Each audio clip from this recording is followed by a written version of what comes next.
హరే కృష్ణ ధనత్నామాలు అందరి భక్తులకి స్వాగతం. ఈరోజు మన శ్రీమద్ భాగవతం కక్షంలోకి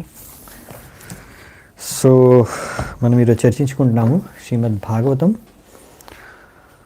4వ స్కందం 29వ అధ్యాయం.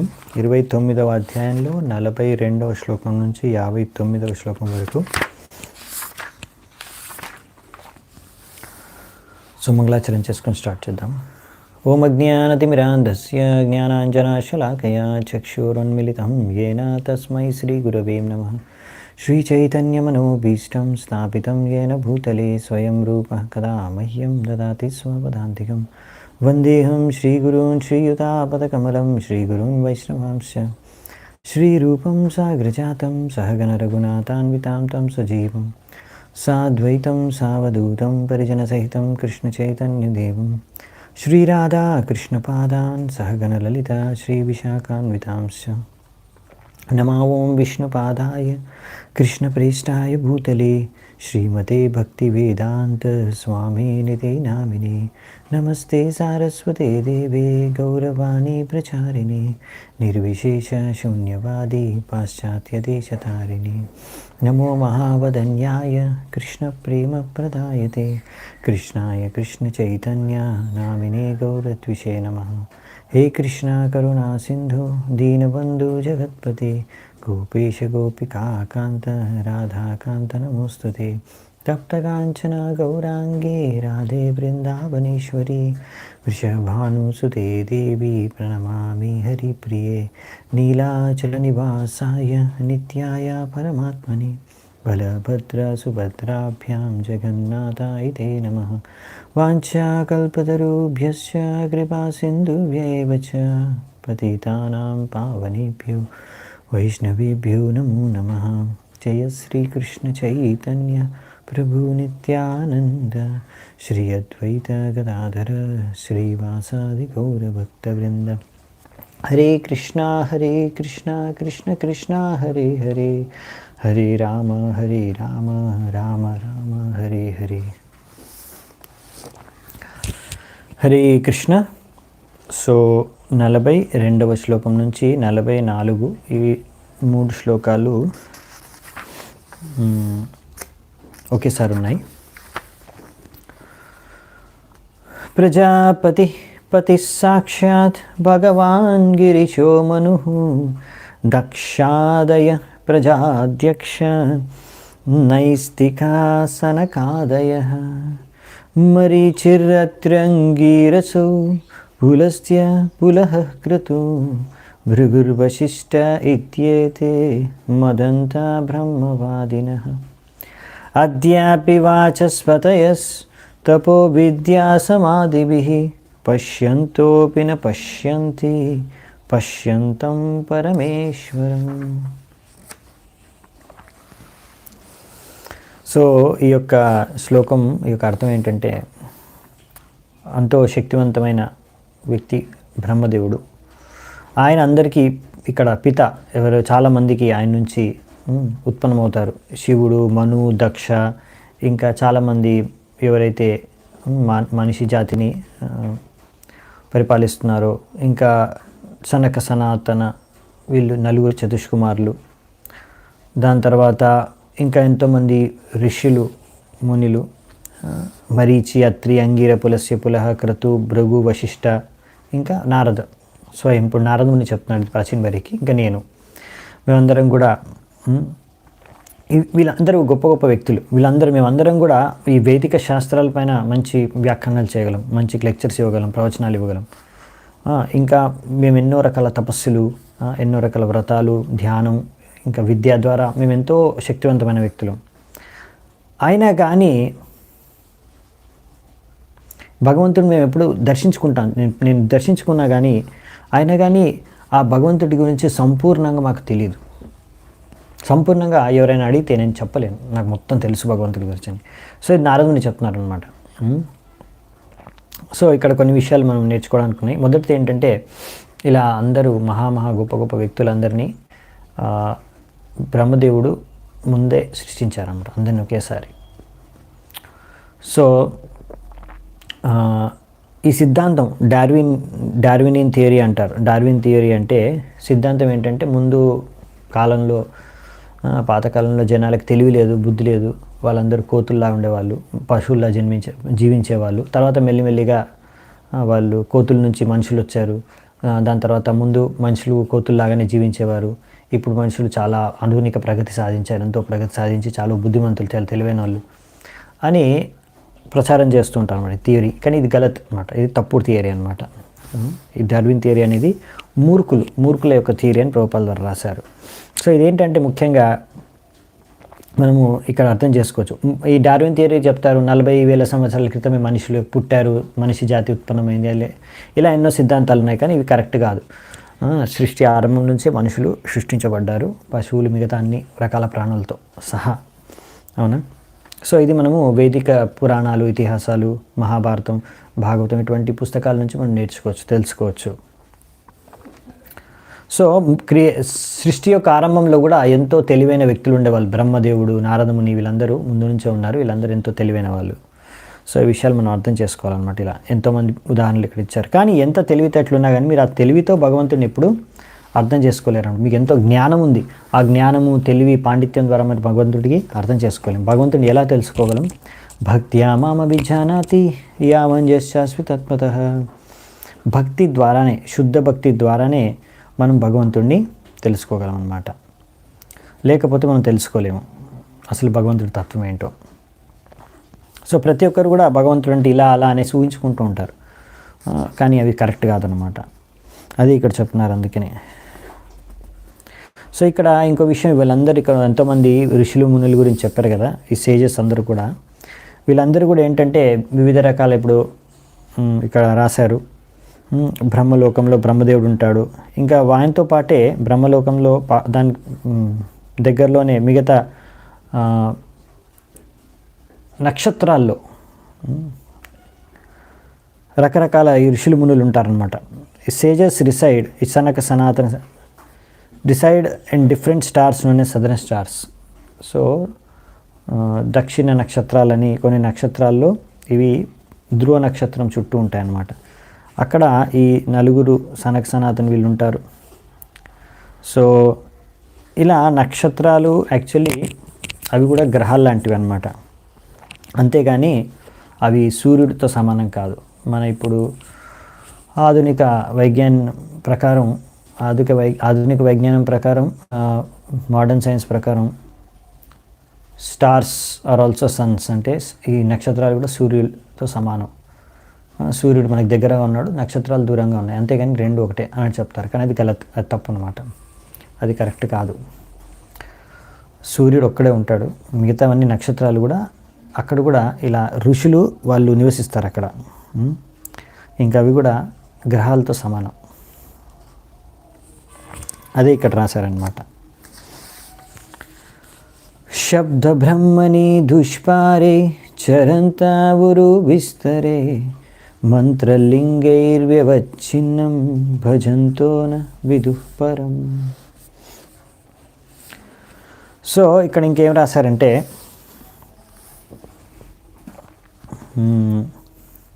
మీరు ఎంత వేదిక జ్ఞానాన్ని సంపాదించుకున్నా అది వేదిక జ్ఞానం అనంతం.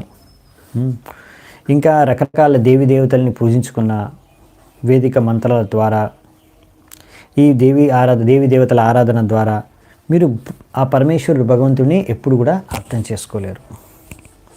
కామైస్తైస్తైర్హిత జ్ఞాన ప్రపద్యంతేన్య దేవతః తం తం నియమమాస్తాయ ప్రకృత్యా నియతాస్వయ. సో ఇక్కడ అదే చెప్పారనమాట. దేవి దేవతల్ని ఎవరు ఆరాధిస్తారంటే ముఖ్యంగా ఎవరెవరికో రకరకాల కోరికలు ఉంటాయి, వాళ్ళ కోరికలు తీర్చుకోవడానికి రకరకాల దేవి దేవతలను ఆరాధించుకుంటారు. రకరకాల నియమాలు వాళ్ళు ఏవైతే పాటించాలో ఆ దేవి దేవతలకు ఆరాధన చేసుకోవడానికి వాళ్ళు పాటిస్తారు, ఎందుకంటే వాళ్ళ కోరికలు తీర్చుకోవడానికి. అంతేగాని అది భక్తి కాదనమాట. సో ఇలా ఆ దేవి దేవతల్ని ఆరాధించుకోవడం ద్వారా వాళ్ళు భగవంతుని అర్థం చేసుకోలేరు. వాళ్ళ కోరికలు తీర్చుకోగలరు, భౌతిక కోరికలు, వాళ్ళకి భౌతిక సదుపాయాలు లభించవచ్చు, భౌతిక ఐశ్వర్యాలు లభించవచ్చు, కానీ దీని ద్వారా వాళ్ళు భగవంతుని ఎప్పుడు అర్థం చేసుకోలేరు. యదా యస్య అనుగృహ్ణాతి భగవాన్ ఆత్మభావితః సజహాతి మతిం లోకే వేదే చ పరినిష్ఠితాం. ఈ విధంగా కానీ ఎప్పుడైతే ఒక వ్యక్తి సంపూర్ణంగా భగవంతుడికి భక్తి చేసుకుంటాడో అతనికి మాత్రమే భగవంతుడు కృప చూపిస్తాడు. భగవంతుడి కృప ద్వారా అతను భగవంతుడిని అర్థం చేసుకోగలడు. ఆ సమయంలో ఆ భక్తుడు అన్ని రకాల భౌతిక కార్యాలని వదిలేసి ఇంకా రకరకాల కర్మకాండీయ కార్యక్రమాలు వేదాల్లో ఏవైతే రాసి పెట్టారో, ఈ యజ్ఞం చేయండి, ఆ కర్మ చేయండి, ఈ పూజ చేయండి, ఆ వ్రతం చేయండి, ఇవన్నీ వదిలేస్తారనమాట. ఇలాంటివన్నీ రకరకాల పూజలు, పునస్కారాలు, వ్రతాలు అన్నీ వదిలేస్తారు. వదిలేసి ఓన్లీ శుద్ధ భక్తి మాత్రమే చేసుకుంటారు భగవంతుడికి. ఎవరికైతే ఇలా భగవంతుడి యొక్క అనుగ్రహం కలుగుతుందో, ఎప్పుడు అనుగ్రహం కలుగుతుందంటే మనం సరిగ్గా శుద్ధ భక్తి చేసుకున్నప్పుడు భగవంతుడి అనుగ్రహం కలుగుతుంది. సో ఇక్కడ బేసికలీ ఏంటి చెప్తున్నారు ఇక్కడ శ్లోకాల్లో, దేవి దేవత ఆరాధన చేయడం అవసరం లేదు, కర్మకాండీయ కార్యక్రమాలు చేయడం అవసరం లేదు, మీరు జ్ఞానంతో అవును, జ్ఞాని కర్మి వీళ్ళిద్దరు కూడా ఎప్పుడు భగవంతుడిని అర్థం చేసుకోలేరు. జ్ఞాన మార్గం ద్వారా, కర్మ మార్గం ద్వారా మనం భగవంతుడిని అర్థం చేసుకోలేము అనే విషయాలు ఇక్కడ చెప్తున్నారు. ఎందుకు ఇక్కడ నారదముని చెప్తున్నాడంటే, ముఖ్యంగా ఇప్పుడు మీరు చూస్తే ఇక్కడ ప్రాచీన బలి రకరకాల కర్మకాండీయ యజ్ఞాలు చేస్తున్నాడు. అలా యజ్ఞాలు చేసి ఎన్నో పశువుల్ని చంపేస్తున్నాడు. దీనివల్ల యాక్చువల్లీ నీకు ఏం లాభం కలగదు అనే విషయాన్ని ఇక్కడ యాక్చువల్లీ వర్ణిస్తున్నాడు అనమాట నారదుని. ఎందుకంటే ఇప్పుడు ఆయన ఉద్దేశం అదే, ఫస్ట్ ఇతన్ని ఆపేసాలి. ఇవన్నీ ఏవేవో యజ్ఞాలు చేస్తున్నాడు, కర్మకాండీయ యజ్ఞాలు. ఇతను ప్రాచీన బలి ఇలా యజ్ఞాలు చేయడం ద్వారా అతను భగవద్ధామానికి వెళ్ళలేడు.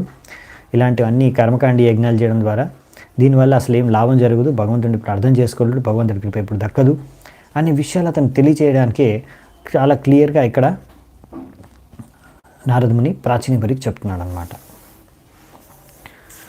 సో ఇంకా అందుకనే మనము శుద్ధ భక్తి చేసుకోవాలి. శుద్ధ భక్తి అంటేనే మన రూపగోస్వామి పాద మనకు చెప్తారు ఆచార్యులు, అన్యాభిలాషిత శూన్యం జ్ఞానకర్మాద్యనావృతం. సో జ్ఞాన కర్మతో కలుషితం లేకుండా, మనం ఏమాత్రం వేరే అభిలాష లేకుండా మనం అనన్య భక్తి చేసుకోవాలి.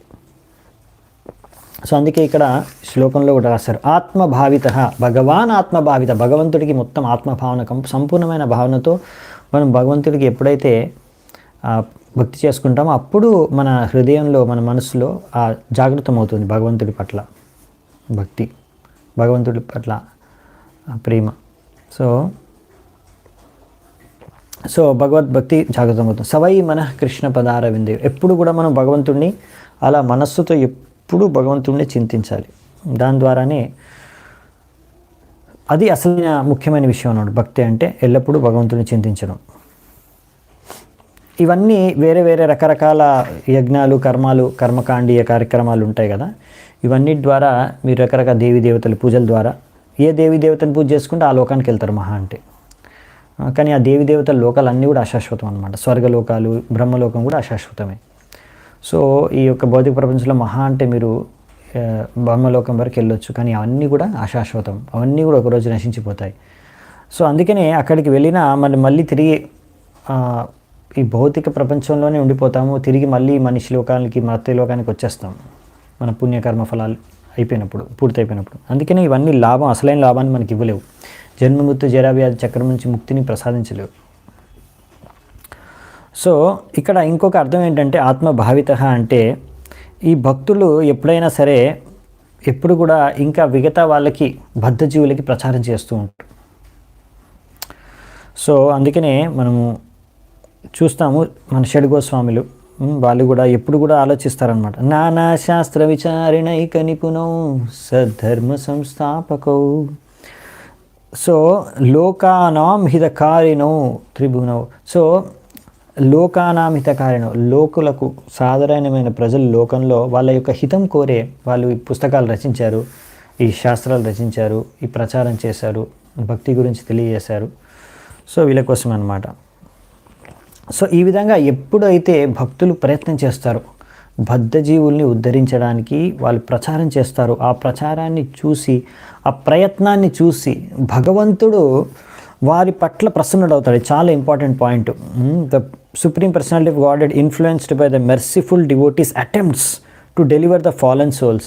ఎప్పుడైతే ఒక భక్తుడు ప్రయత్నిస్తాడు, ఎలాగైనా సరే ఈ వ్యక్తి బద్ధజీవి, బద్ధుడు, వీడిని ఎలాగైనా సరే భక్తుడిగా మార్చాలి, ఎలాగైనా సరే ఈ వ్యక్తిని మనం భక్తిలోకి తీసుకురావాలి, భక్తి మార్గంలోకి అని ప్రయత్నిస్తారు ఒక వ్యక్తి.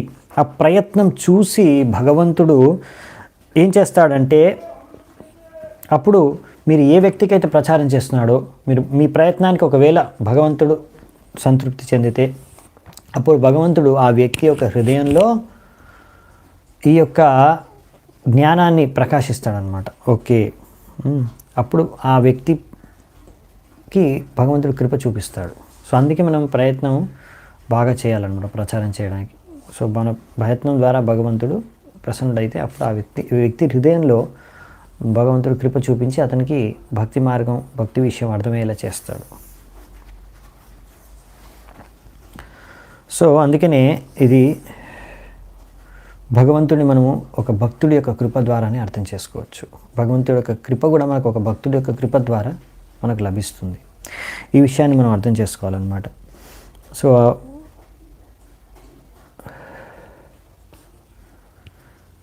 మనకి చైతన్య చరితామృతంలో చెప్పారు కదా, గురు కృష్ణ ప్రసాదే పాయ్ భక్తి లత బీజ్. గురు కృష్ణ ప్రసాదే పాయ్ భక్తి లత బీజ్. సో గురువు అనేవాడు భగవంతుడు యొక్క శుద్ధ భక్తుడు. ఆయన యొక్క కృప, కృష్ణుడి యొక్క కృప ద్వారానే మనకి భక్తి అనేది లభిస్తుంది, భక్తి లత బీజం. సో ఈ విధంగా యాక్చువల్లీ చాలామంది ఏంటంటే రకరకాల ఉపాధుల్లో మునిగిపోతారనమాట. నాకు ఈ పని ఉంది, అందులో బిజీ ఉన్నాను, ఈ కార్యంలో బిజీ ఉన్నాను, నాకు ఈ బాధ్యతలు ఉన్నాయి. ఇలా ఒక్కొక్క ఉపాధిలో వ్యక్తి ఎంత బిజీ అయిపోతాడంటే అతనికి భక్తి చేసుకోవడానికి టైం ఉండదు, సమయం దొరకదంటాడు. అందుకే సర్వోపాధి వినిర్ముక్తం తత్పరత్వేన నిర్మలం. సో ఇలాంటి ఉపాధులన్నింటినీ నేను ఈ కంపెనీలో నౌకర్ని కాదు, నేను లేకపోతే ఇలా ఎన్నో రకాల ఉపాధులు ఉన్నాయి. నేను స్టూడెంటు, నేను బిజినెస్ మ్యాను, లేకపోతే నేను భర్త, భార్య, ఇలా ఎన్నో ఉపాధులు ఉన్నాయి. అవన్నిటిని వదిలేశారు. మనం ఒకటే ఉపాధి యాక్చువల్లీ. మనం ఏంటంటే భగవంతుడి యొక్క సేవకులం. జీవేర స్వరూప్ హోయ్ కృష్ణేర నిత్యదాస్. ఇదే మన స్వరూపం. ఈ విషయాన్ని అర్థం చేసుకొని మనం ఎప్పుడు కూడా భగవంతుడికి సేవ చేసుకోవాలి. మనకున్న అన్ని ఇంద్రియాలు రిషికేన సేవనం, భగవంతుడి సేవలో యుక్తం చేయాలి. తద్వారా మనం ఏంటంటే మన ఇంద్రియాలు శుద్ధమైపోతాయి. అప్పుడు మనం అసలైన శుద్ధ భక్తి చేసుకోగలం అన్నమాట. సో తేషాం సతతయుక్తానాం భజతాం ప్రీతిపూర్వకం దదామి బుద్ధియోగం తం ఏన మాముపయాంతి.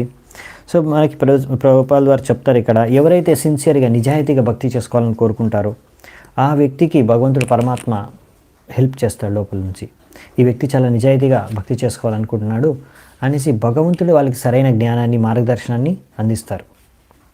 సో దానికి మనం నిజాయితీగా భక్తి చేసుకోవాలి. నిజంగా మనం కోరుకోవాలి, నేను శుద్ధ భక్తి చేసుకోవాలనుకుంటున్నాను అని కోరుకుంటే అప్పుడు భగవంతుడు మనకు హెల్ప్ చేస్తాడు. మనం దానికి ప్రయత్నం చేయాలి. ప్రయత్నం చేస్తే భగవంతుడు మనకు సరైన జ్ఞానాన్ని ప్రసాదిస్తాడు. సో ఆ విధంగా అన్నమాట.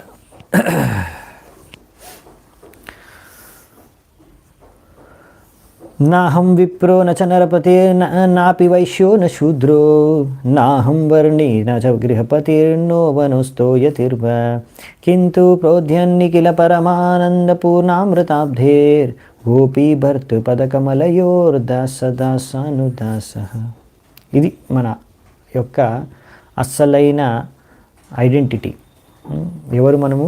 గోపీ భర్తృపద కమలయోర్ దాస దాసానుదాస. ఇది మనకు చైతన్య మహాప్రభువు నేర్పించారనమాట. సో మనం బ్రాహ్మణ, క్షత్రియ, వైశ్య, శూద్ర, బ్రహ్మచారి, గృహస్థ, వానప్రస్థ, సన్యాసి ఇది కాదు. మనం ఎవరు? గోపీ భర్తృపద కమలయోర్ దాసానుదాస. సో అందుకనే ఈ యొక్క విషయాన్ని మనము అర్థం చేసుకొని మనం పరంపర ద్వారా భక్తి చేసుకుంటే మనం ఆధ్యాత్మిక జీవితంలో ప్రగతి సాధించగలం. తస్మాత్ కర్మసు బర్హిష్మన్ అజ్ఞానాదర్థకాశిషు మార్తదృష్టిం కృతాశ్రోత్ర స్పర్శిష్వ స్పృష్టవస్తుషు. సో ఇప్పుడు నారదుముని ఇతను చెప్తున్నాడు, ఓ రాజా బర్హిష్మన్, నువ్వు ఎప్పుడు కూడా ఇలా అజ్ఞానంలో ఈ రకరకాల కర్మకాండీయ కార్యక్రమాలు నువ్వు చేస్తున్నావే, తస్మాత్ కర్మషు, ఈ రకరకాల కర్మకాండీయ కార్యక్రమాలు ఏవైతే చేస్తున్నావో ఇవన్నీ ఎంతో బాగుండవచ్చు చేయడానికి, దీనివల్ల ఎన్నో లాభాలు కలుగుతాయని నువ్వు ఎంతో మురిసిపోవచ్చు. కానీ ఇది అసలైన జీవిత లక్ష్యం కాదు. నీ జీవిత లక్ష్యాన్ని ఇవి సాధించడానికి నీకు ఏమాత్రం హెల్ప్ చేయలేవు. అందుకనే ఇదే జీవిత లక్ష్యం అనుకొని నువ్వు జీవించకూడదు. ఎందుకంటే ఇప్పుడు ప్రాచీన బరి అలాగే జీవిస్తున్నాడు. ఎన్నో ఎన్నో యజ్ఞాలు చేస్తున్నాడు వాడు. ఒక యజ్ఞం అయిపోగానే ఇంకో యజ్ఞం, ఎన్నో రకాల పశువుల్ని బలిస్తున్నాడు ఆ యజ్ఞాల్లో. సో ఇవన్నీ ఏంటంటే కర్మకాండి యజ్ఞాలు అతను చేసేది. అతను చేసేవన్నీ కూడా కర్మకాండి యజ్ఞాలు. ఎందుకంటే కర్మకాండి యజ్ఞాలు అంటే మనకి ఇవి మనకు శాస్త్రాల్లో చెప్పారు ఇవి ఏంటి అని. భగవద్గీతలో కృష్ణుడు కూడా చెప్తాడు, ఇలాంటి కర్మకాండే కార్యక్రమాలు యజ్ఞాల ద్వారా నువ్వు ఆకర్షితుడు అయిపోకూడదు అర్జున అని. యామిమాం పుష్పితాం వాచం ప్రవదంతవ పశ్చితః వేదవాదరతః పార్థ నాణ్యదస్తితి వాదినః కామాత్మన స్వర్గపరా జన్మకర్మ ఫలప్రదాం క్రియా విశేష బహుళాం భోగైశ్వర్యగతిం ప్రతి. సో ఇవన్నీ ఏంటంటే ఎవరైతే తక్కువ తెలివి ఉన్న వాళ్ళు ఉన్నారో, తెలివి తక్కువ వాళ్ళు మాత్రమే, తెలివి తక్కువ వాళ్ళు ఇలాంటి వేదాల్లో ఉన్న ఇటువంటి కర్మకాండే కార్యక్రమాల పట్ల ఆకర్షితులైపోతాయి. అంటే పుష్పితాం వాచం, యామిమాం పుష్పితాం వాచం, ఫ్లవరీ వర్డ్స్, ఎంతో చక్కగా అలంకరించిన ఈ యొక్క శబ్దాలు, వాక్యాలు, మంత్రాలు లేకపోతే ఈ కార్యాల పట్ల ఆకర్షితులైపోతారు వేదాల్లో. ఎందుకంటే ఇక్కడ రాసున్నాయి, నువ్వు ఇది చేసావనుకో, ఈ యజ్ఞం చేసావనుకో నీకు ఈ లాభం లభిస్తుంది, నువ్వు స్వర్గానికి వెళ్తావు, నీకు ఇంత ఐశ్వర్యం కలుగుతుంది, ఇవి ఎన్నో భౌతిక లాభాలు నీకు లభిస్తాయి, ఎన్నో రకాల భోగ సుఖాలను అనుభవించవచ్చు అని ఎన్నో ఎన్నో యజ్ఞాలు ఇలా ఒక్కొక్క యజ్ఞం చేస్తే ఒక్కొక్క లాభం అని రాస్తుంది. దానికి ఆశపడి యజ్ఞాలు చేసుకుంటూ పోతే ఇది జీవిత లక్ష్యం కాదు. సో ఇలాంటి కర్మకాండి యజ్ఞాలు ఓన్లీ ఇవే నేర్పిస్తాయి మీకు, ఇంకా బాగా భౌతికంగా ఎలానూ సుఖంగా ఉండొచ్చు అని. అంతేగాని నిన్ను ఈ యొక్క జన్మమృత్యు జరావ్యాధి చక్రం నుంచి మాత్రం బయట పడేయలేవు. అందుకనే సో ఇవన్నీ కూడా అలాంటివి అన్నమాట.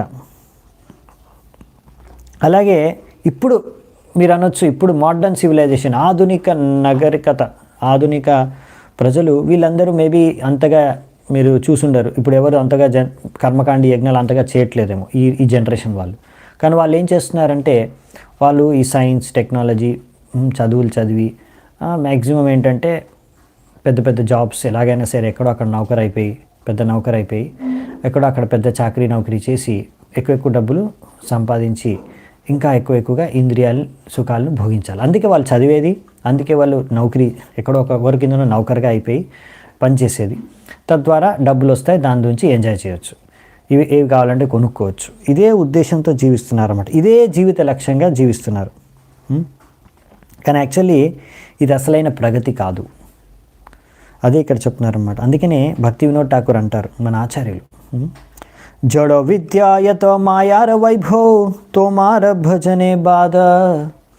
ఈ జడ విద్య, ఈ భౌతిక శిక్షణ ఏదైతే లభిస్తుందో ఇవాళ రేపు, అది ఎందుకు ఇస్తున్నారా? శిక్షణ ద్వారా ఏంటి, ఎలా మీరు డబ్బు సంపాదించుకోవచ్చు, ఎలా భోగించవచ్చు, ఇవే నేర్పిస్తున్నారు. అందుకని ఇది మన భక్తి జీవితానికి ఒక బాధ, ఒక పెద్ద అడ్డంకి. అదే ఇక్కడ చెప్తున్నారు, మనం భక్తి జీవితంలో ప్రగతి సాధించడానికి ఇది ఒక అడ్డంకిగా మారిపోతుంది. ఎందుకంటే ఇదే జీవిత లక్ష్యంగా జనాలు జీవిస్తున్నారు, ఇదే తప్పనమాట.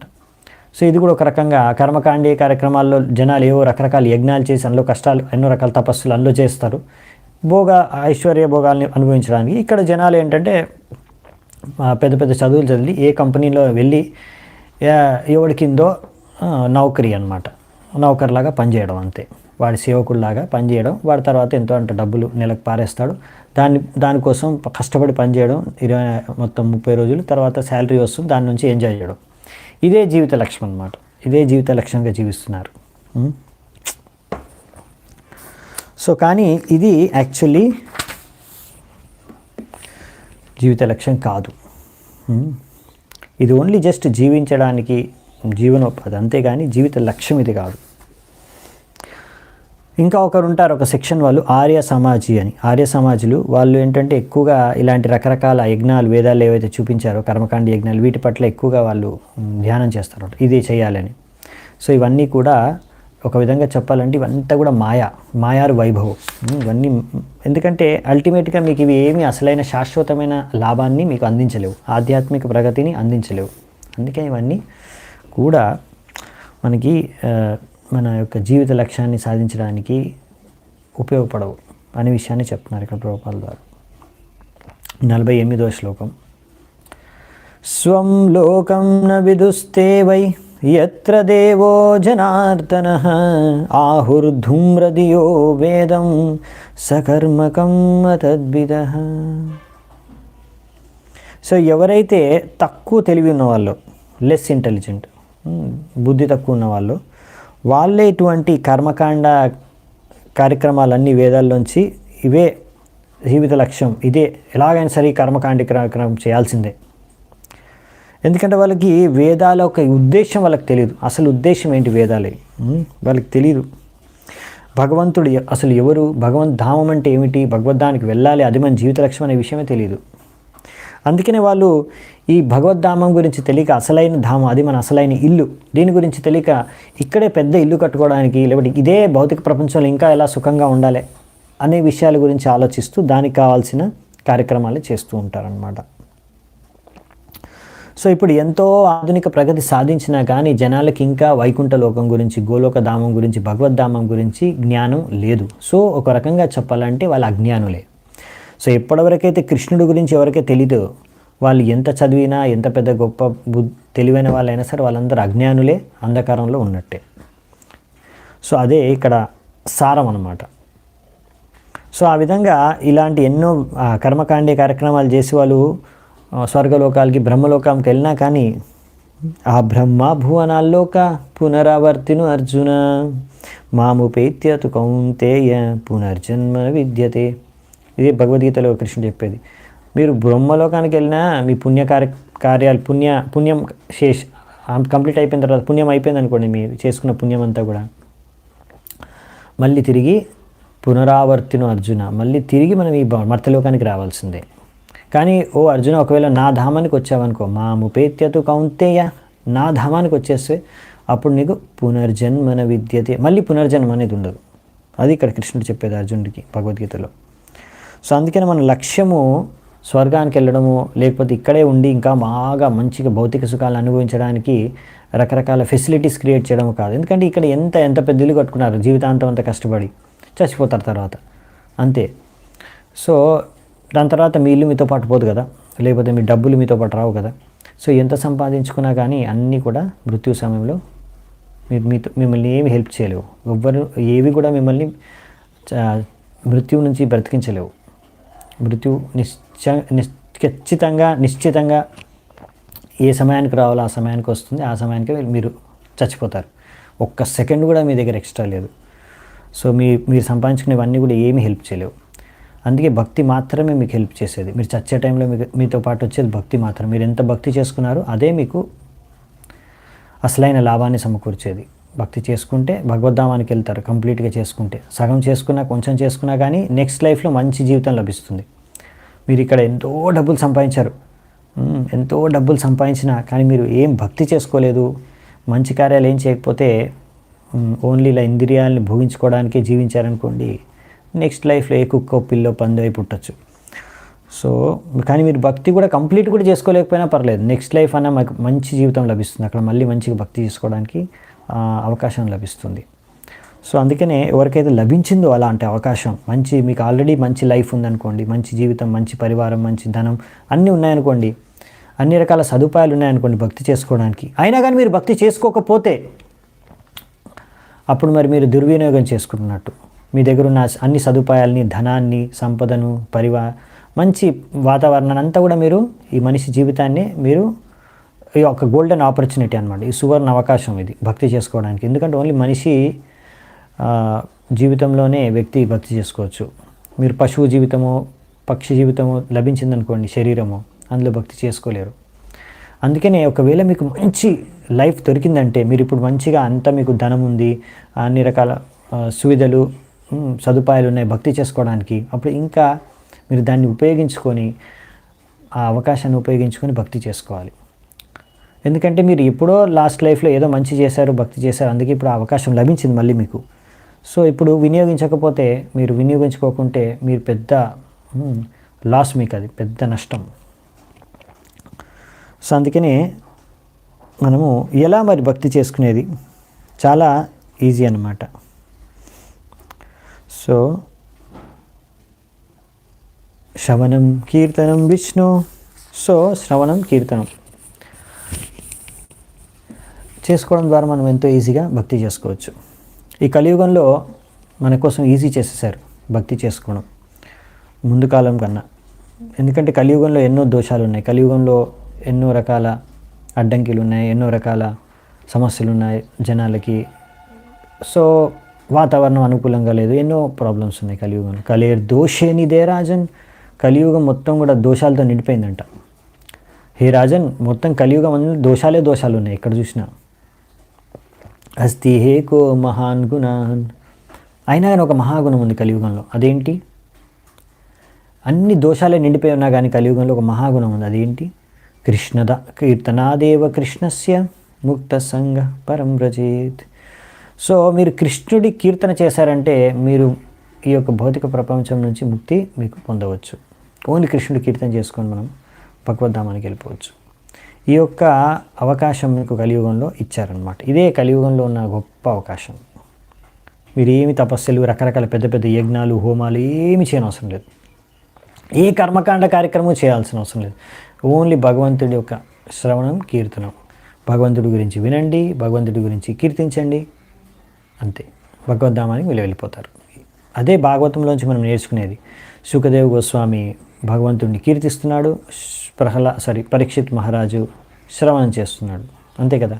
వీళ్ళిద్దరు శ్రవణం, కీర్తనం చేసే భగవద్ధామానికి వెళ్ళిపోయారు. సో అదే మనం భగవతం నుంచి నేర్చుకోవాల్సిన ముఖ్య శిక్షణ. సో 49వ శ్లోకం.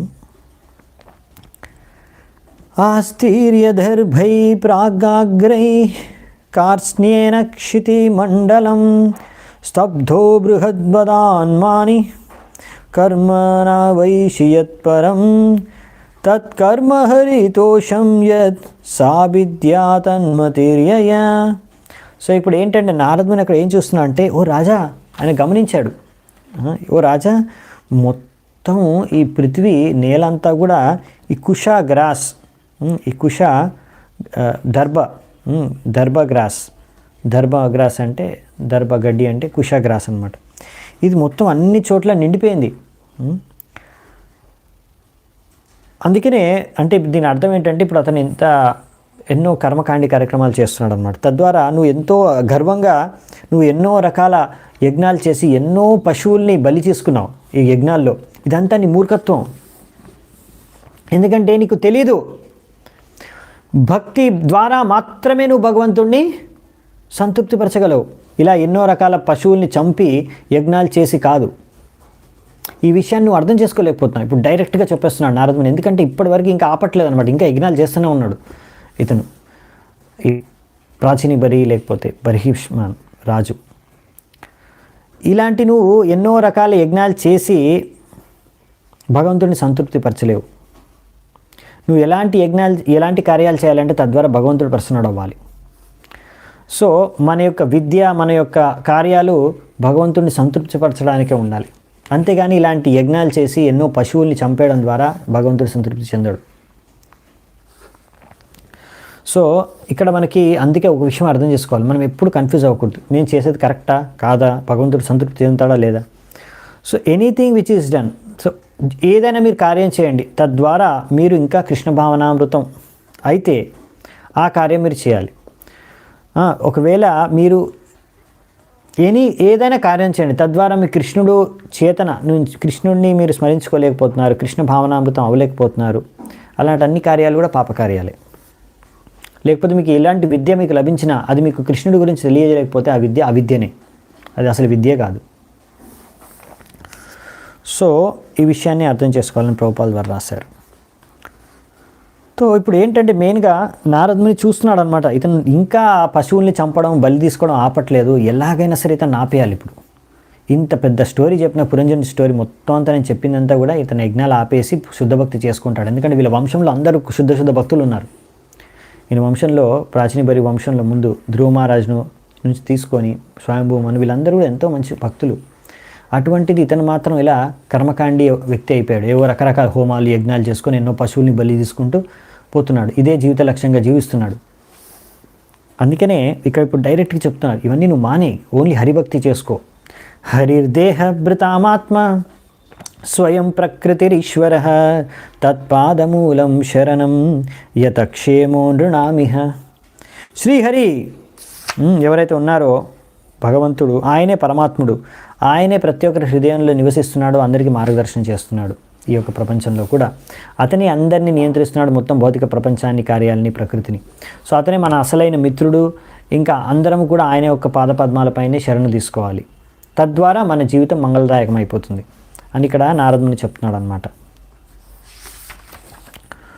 సో ఈ విధంగా బేసికలీ నారదుని ఎలాగైనా సరే ఆయన డైరెక్ట్గా చెప్పి ఆయన మందలిస్తున్నాడు. ఈ విధంగా నువ్వు కృష్ణుడికి శరణాగతి అయిపో, నువ్వు కృష్ణుడికి శుద్ధ భక్తి చేసుకో. ఈ విధంగా ఎందుకంటే భగవంతుడి హృదయంలో సర్వస్య చాహం హృది సన్నివిష్టో మత్తః. సో స్మృతి జ్ఞానం అపోహనం చ. భగవంతుడు ఈ భగవద్గీతలో చెప్పారు, నేను ప్రతి ఒక్కరి హృదయంలో నివసిస్తున్నాను, నన్ను తెలుసుకోవడమే జీవిత లక్ష్యం. ఈ విధంగా ఎవరైతే నాకు భక్తి చేసుకుంటారో తేషాం సతతయుక్తానాం భజతాం ప్రీతిపూర్వకంగా నాకు భక్తి చేసుకుంటారో వాళ్ళకి నేను దదామి బుద్ధి యోగంతం, వాళ్ళకి నేను బుద్ధి ప్రసాదిస్తాను, తద్వారా వాళ్ళు నా దగ్గరికి రాగలరు. ఈయన మాముపయాంతితే. సో ఇక్కడ అందుకనే ఈశ్వర భూతానాం హృదయేష అర్జున తిష్టతి ఎన్నో చోట్ల కృష్ణుడు చెప్పండి నేను హృదయంలో నివసిస్తున్నాను అని. కానీ భగవంతుడు ఎవరికి మార్గదర్శనం చేస్తాడు, ఎవరితో మాట్లాడతాడు, ఎవరికి బుద్ధినిస్తాడు అంటే ఎవరైతే నిజాయితీగా శుద్ధ భక్తి చేసుకోవడానికి ప్రయత్నిస్తున్నారో, ప్రీతిపూర్వకంగా భక్తి చేసుకోవడానికి ప్రయత్నిస్తున్నారు వారికి మాత్రమే. అవునా? సో ఇక్కడ చాలా విషయాలు రాశారు ప్రభుపాల్ ద్వారా, చాలా శ్లోకాలు కోట్ చేశారు చైతన్య చరితామృతం నుంచి కూడా మనం చూద్దామంట, చైతన్య భాగవత నుంచి కూడా. తాహారేసే బలి విద్యా మంత్ర అధ్యాయన కృష్ణ పాదే పద్మే ఏకరయ స్థిరమణ. సో అసలు ఎవరికి అసలైన విద్యావంతులు ఎవరు అంటే ఎలా అర్థం చేసుకోవడం అంటే ఎవరైతే వాళ్ళ మనస్సుని కృష్ణుడి యొక్క పాదపద్మాలపైన కేంద్రించగలిగారో వాళ్ళ అర్థం ఏంటంటే వాళ్ళకు అంత విద్య వచ్చు, అన్ని వేద శాస్త్రాల యొక్క సారం తెలుసు, వాళ్ళు అర్థం చేసుకున్నారు. ఇలా శైస విద్యారఫల జానిహ నిశ్చయ కృష్ణ పాద పద్మే యది చిత్తవృత్తిరయ. ఇది మీరు మొత్తం విద్యావంతులు, మీ విద్య యొక్క ఫలం ఏంటంటే ఇది. మీరు ఒకవేళ భగవంతుడి యొక్క పాదపద్మాలపైన మీరు మీ యొక్క మనసుని కేంద్రించుకోగలిగారంటే మీ యొక్క విద్య ఫలించినట్టు, మీకు అసలైన విద్య కలిగినట్టు, విద్య వచ్చినట్టు ఉన్నట్టు మీకు విద్య. దిగ్విజయ కరిబే విద్యార కార్యన హే ఈశ్వర భజిలే సే విద్య సత్యగహే. సో మీరు భౌతిక విద్య ద్వారా మొత్తం ప్రపంచాన్ని జయించడం అనేది అవసరం లేదు. ఒకవేళ ఒక వ్యక్తి భగవంతుడికి భక్తి చేసుకున్నాడంటే అతను విద్య సార్థకం అయిపోయింది. అర్థమైందా? ఇప్పుడు మీరు ఎంతో పెద్ద పెద్ద చదువులు చదివి పెద్ద పెద్ద డబ్బులు సంపాదించేసి లేకపోతే పెద్ద పెద్ద మీరు రాజ్యాలు ఏలేసినా సరే వేస్ట్. దానికని మీరు ఆ విద్య ద్వారా మీరు భక్తి చేసుకోగలిగితే అది అసలైన విద్య, దానికి విద్యకు సార్థకమైంది. పడేకేన లోక కృష్ణ భక్తి జాని బారే సేయది నహిల తబే విద్యాయ కి కోరే. సో అసలైన విద్య యొక్క పర్పస్ ఏంటంటే భగవంతుడి కృష్ణుని అర్థం చేసుకోవడం, అతనికి భక్తి చేసుకోవడం. ఒకవేళ అతను ఆ విద్య ద్వారా భగవంతుడికి భక్తి చేసుకోలేకపోతే ఆ విద్య కాదు, అది అవిద్య. అది ఇక్కడ అంతే. సే యది నహిల తబే విద్యాకి కోరే. అలాంటి విద్య తీసుకొని ఏం లాభం? ఒకవేళ మీరు భగవంతుడి భక్తి చేసుకోవడానికి ఆ విద్య నేర్పించట్లేదు మీకు, సో ఆ విద్య, అలాంటి విద్య మనకు అవసరమే లేదు. ताहरे से बलि धर्म कर्म सदाचार ईश्वरे से प्रीति जन्मे सम्मत सबार. సో అసలైన సంస్కారం, అసలైన విద్య, అసలైన కార్యం, అసలైన ధర్మం ఏంటి? భగవంతుడి పట్ల మనము ప్రేమను పెంపొందించుకోగలిగేది. అదే అసలైన విద్య, అసలైన సంస్కారం, అసలైన భక్తి అంతా. సో అదే ఇక్కడ చెప్తున్నారనమాట. సో ఇంత డైరెక్ట్గా ఇప్పుడు నారదుని ఏంటంటే ప్రాచీన బరికి బోధిస్తున్నాడు. సవై ప్రియతమశ్చాత్మ యతో నా భయనన్వపి ఇతి వేద సవై విద్వాన్ యో విద్వాన్ స గురుర్హరి. సో ఈ విధంగా ఎవరైతే భక్తి చేసుకుంటారో, ఇంకా ఈ భౌతిక జగత్తు గురించి ఎక్కువగా ఆసక్తి పడరో, ఎందుకంటే భగవంతుడు ప్రతి ఒక్క హృదయంలో నివసిస్తున్నాడు పరమాత్మ రూపంలో, ఆయన అందరికీ శ్రేయోభిలాషి. ఈ విషయాన్ని ఎవరైతే తెలుసుకుంటారో అతను అసలు ఈ రహస్యాన్ని ఎవరైతే గ్రహిస్తారో అతనికి సరైన విద్య తెలిసినట్టు అతను ఇంకొకరికి కూడా శిక్షణ ఇచ్చే గురువు అవ్వచ్చు.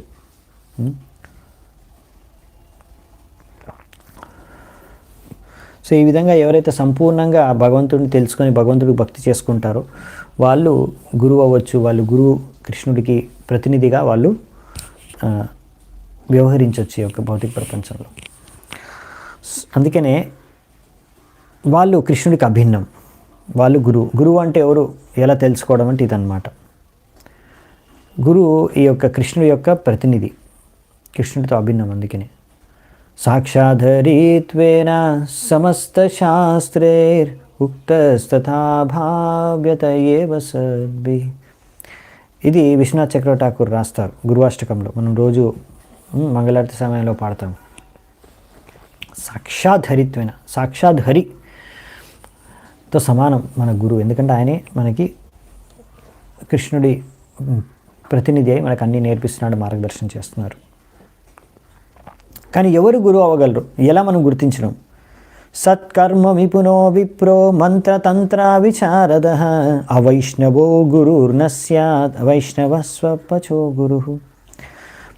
ఓన్లీ బ్రాహ్మణుడయి వేద పండితుడయి అన్ని వేదశాస్త్రాలు తెలుసుకొని బ్రాహ్మణుల యొక్క 6 కార్యాలు అన్నీ బాగా తెలుసుకున్నాడు, అతను గురువు అవ్వలేడు. మరి ఎవరు గురువు అవ్వగలిగాడు? ఎవరు ఆధ్యాత్మిక గురువు అవ్వగలరు? ఎవరు అవ్వగలరంటే ఎవరైతే భగవంతుడు భక్తులు. ఒకవేళ ఆ వ్యక్తి భగవంతుడు భక్తుడైతే సరే, అతను శుద్ధ భక్తుడైతే సరే అతను గురువు అవ్వగలడు. ఒకవేళ అతను బ్రాహ్మణుడు అయితే సరే, కాకపోతే సరే, అది మెయిన్ పాయింట్ కాదు. మెయిన్ పాయింట్ ఏంటంటే అతను శుద్ధ భక్తుడు అయి ఉండాలి.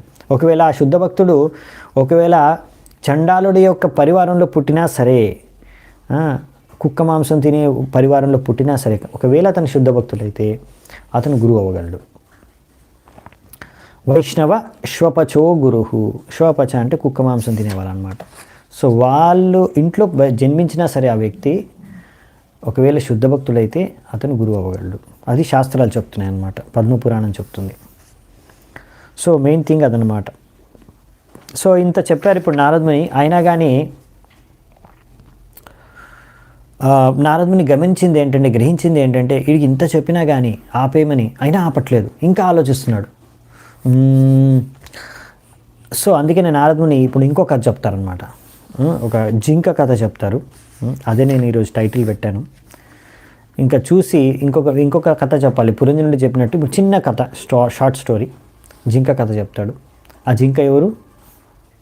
ఈ ప్రాచీని బర్హే. సో ఆ జింక కథ చూద్దామంట.